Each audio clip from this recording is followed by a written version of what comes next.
ನಾವು ಈಗಾಗಲೇ ಹೇಳಿದ್ದೀವಿ, ಯಾರು ಹಿಂದೂ ಧರ್ಮವನ್ನು ಒಪ್ತಾರೆ, ಯಾರು ಸನಾತನ ಧರ್ಮದಲ್ಲಿರುವಂಥವ್ರು ಯಾರೇ ಇರಲಿ, ಒಬ್ಬ ಸಾಮಾನ್ಯ ದಲಿತ ಮಹಿಳೆ ಸಹ ಅಧಿಕಾರಿ.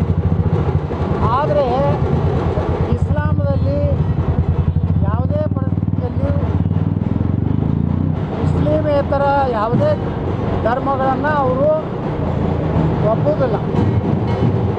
ಈಗಾಗಲೇ ಕನ್ನಡ ಬಾವುಟ ಬಗ್ಗೆ ಅಪಮಾನ ಮಾಡಿದಂಥವ್ರು, ಅರಿಶಿಣ ಕುಂಕುಮ ಅಂತ ಹೇಳಿದಂಥವ್ರು, ಈಗಾಗಲೇ ನಮ್ಮ ಕನ್ನಡ ಏನು ನಮ್ಮ ಮಾತೆದಾಳ ಭುವನೇಶ್ವರಿ ಅವ್ರ ಬಗ್ಗೆ ಅಪಮಾನ ರೀತಿಯಲ್ಲಿ ಮಾತಾಡಿದಂಥ ಲೇಖಿ, ಈ ಚಾಮುಂಡಿ ತಾಯಿಯ ಒಂದು ಪೂಜೆ ಮಾಡೋದಾಗಲಿ, ಅಕ್ಷತೆ ಹಾಕೋದಾಗಲಿ, ಹೂವು ಹಾಕೋದಾಗಲಿ ಅವ್ರ ನೈತಿಕ ಹಾಕಿಲ್ಲ.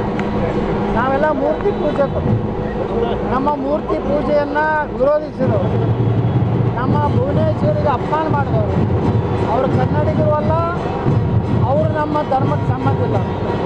ಹಿಂದೂ ಧರ್ಮದ ಯಾವುದೇ ಮಹಿಳೆ ಮಾಡಲಿಕ್ಕೆ ಅಧಿಕಾರ ಇದೆ.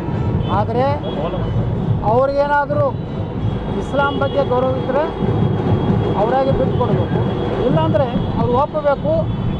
ನಾನು ಚಾಮುಂಡಿ ತಾಯಿನ ಇವತ್ತು ಒಪ್ಕೋತೀನಿ, ಹಿಂದೂ ಧರ್ಮವನ್ನು ಗೌರವಿಸ್ತೀನಿ, ಮೂರ್ತಿ ಪೂಜೆಯನ್ನು ಗೌರವಿಸ್ತೀನಿ ಅಂತೇಳಿ ಅವರು ಮೊದಲು ಹೇಳಬೇಕು. ಇಲ್ಲಾಂದರೆ ಆ ತಾಯಿಯ ಇದಕ್ಕೆ ಯಾವುದೇ ಕಾರ್ಯಕ್ರಮಕ್ಕೆ ಹೋಗಬಾರ್ದು. ಇದು ಹಿಂದೂ ಧರ್ಮದ ಕಾರ್ಯಕ್ರಮ.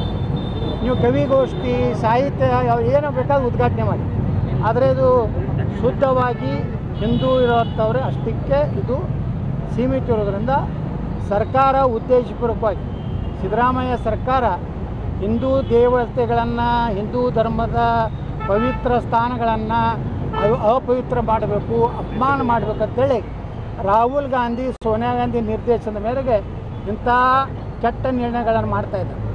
ಚಾಮುಂಡಿ ತಾಯಿಗೆ ಯಾರಾದರೂ ಅಪಮಾನ ಮಾಡಿದ್ರೆ ಅವ್ರ ಮುಂದೆ ಎಂದೂ ಅವ್ರಿಗೆ ಒಳ್ಳೆಯದಾಗೋದಿಲ್ಲ.